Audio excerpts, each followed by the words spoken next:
paano i-turn off ang motion effect dito sa Roblox. Una, i-click lang ang ating Roblox application. Then, ayan, kapag na-click nyo na, wait lang natin siya mag-loading. Ayan. Then, kapag nandito na tayo sa ating Roblox, then pansinin nyo naman sa baba yung nakasulat na more, which is na ito siya, sa corner. Then, i-click nyo lang yung more na yan. Then, kapag na-click nyo na yung more na yan, then mapupunta na tayo dito. Then, ang sunod natin gagawin is scroll up lang natin. Ayan, scroll up lang natin. Then, kapag na-scroll up na natin, hanapin nyo lang yung nakasulat na settings. Ayan, which is na ito yung settings, nakita ko na. Then, i-click nyo lang yung settings.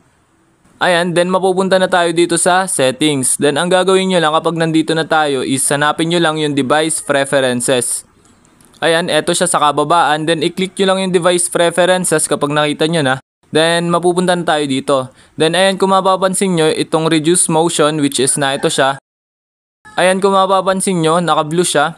It means, naka-turn na ng ating motion effect. Then, ang gagawin nyo lang, i-click nyo lang para ma-turn off ang